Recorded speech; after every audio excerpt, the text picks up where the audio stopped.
పిల్లల చదువుపై తల్లిదండ్రులు ప్రత్యేక శ్రద్ధ చూపాలని ప్రభుత్వ విప్ బొమ్మిడి నాయకర్ కోరారు. పశ్చిమ గోదావరి జిల్లా నర్సాపురం మండలం ఎల్బిచర్ల వైస్పాలెం కొత్తపల్లి సుబ్బారాయుడు హైస్కూల్లో జరిగిన మెగా పేరెంట్స్ సమావేశానికి ఆయన ముఖ్య అతిథిగా విచ్చేసి మాట్లాడారు. గతంలో చదువుకోవాలంటే ఆర్థిక ఇబ్బందులు ఉండేవని, నేడు ఆ పరిస్థితి లేదన్నారు.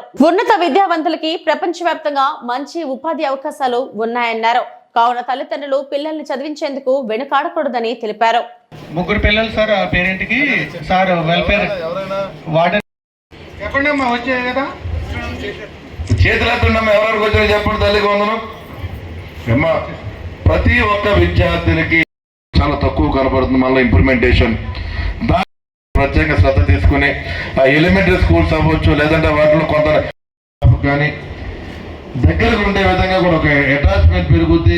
పిల్లల చదువు విషయంలో ఏ రకంగా చదువుతూ ఆంధ్ర రాష్ట్రంలో మరి గౌరవనీయులు నారా లోకేష్ గారు దానికి మంత్రిగా ముఖ్య ఉద్దేశం కూడా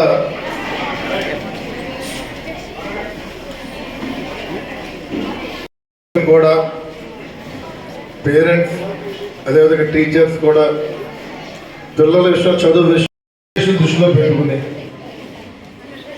ఎందుకంటే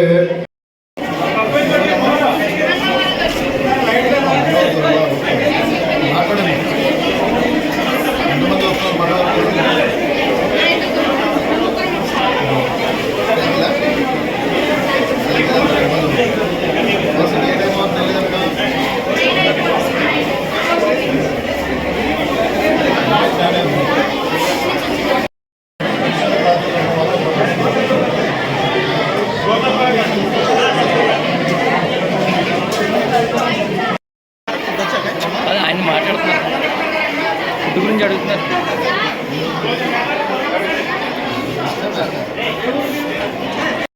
మీటింగ్ కింద ఏర్పాటు చేసి మరి కార్యక్రమాన్ని ఏర్పాటు చేయడం జరిగింది. గత సంవత్సరంలో ఈ కార్యక్రమం మరి జూలై 7వ తారీఖున ఏర్పాటు చేసి డిసెంబర్ 7వ తారీఖున ఏర్పాటు చేశారు. మరలా ఈ రోజున మన రాష్ట్ర వ్యాప్తంగా ఈ కార్యక్రమాన్ని ఏర్పాటు చేయడం జరిగింది. అంటే ఈ కార్యక్రమం వల్ల ముఖ్య ఉద్దేశం కూడా ప్రతి ఒక్క పేరెంట్ కూడా దాన్ని ఫాలో అవ్వాల్సిన అవసరం ఉంది. ఎందుకంటే పిల్లల్ని మీరందరూ కూడా స్కూల్కి పంపించేస్తూనే ఉండే కాకుండా నాకేంటే పేరెంట్స్ తక్కువ మంది కనబడ్డారు. ఇక్కడ ఎల్బిచర్లో ఎందరో వేరే గ్రామం వెళ్ళొచ్చాను, ముచ్చాలపల్లి గ్రామం వెళ్ళొచ్చాను. అక్కడ స్టూడెంట్స్ కన్నా పేరెంట్స్ ఎక్కువ వచ్చారు. కానీ మీ గ్రామంలో మరి పేరెంట్స్ ఇక్కడ తక్కువ మంది నాకు కనపడటం జరుగుతుంది.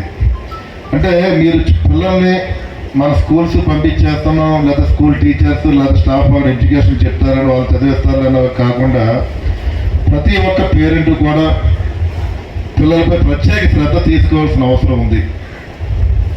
అంటే ఈ రోజున ప్రతి ఒక్కరూ కూడా చదువుకుని, పిల్లలందరూ కూడా చదువుకుని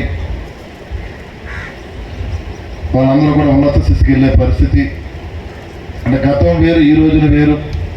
గతంలో ఏంటంటే తల్లిదండ్రులు కానీ పేరెంట్స్ మీరు ఎంత ఆస్తి ఇచ్చినా వాళ్ళ ఆస్తి రూపంలో ఉండేది వాళ్ళకి. కానీ ఈ రోజున మీరు ఇవ్వాల్సింది ప్రతి ఒక్క విద్యార్థులు కూడా చదువుకోవాల్సిన అవసరం ఉంది సమాజంలో. వాళ్ళందరూ చదువుకుంటున్నారు, చదువుకుని మంచి ఒక ప్రయోజకులై మీ కుటుంబానికి ఒక మంచి పేరు ప్రతిష్టలు తీసుకునే విధంగా, మీ కుటుంబాన్ని ఆదుకునే విధంగానే ఇవాళ ఈ జనరేషన్ ఉంటుంది. కాబట్టి పూర్తిగా మీరు అందరూ కూడా, ఎందుకంటే మనం ఎందుకు మాట్లాడుకుంటున్న విషయం, మన అందరూ కూడా ఆర్థికంగా వెనకబడిన కుటుంబాలు మనవి.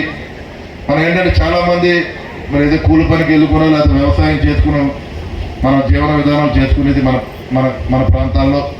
ఎందుకంటే మన పిల్లల చిన్న వయసు వచ్చేటప్పటికి ఏదో మందరూ పని తీసుకెళ్ళిపోతుంటారు, ఏదో కూల్ డబ్బులు వస్తున్నాయనో, అదేవిధంగా లేదా మనకు తోడుంటాడని ఆలోచనతోటి చాలామంది మన గ్రామాల్లో చదువుకి దూరం చేస్తున్నారు.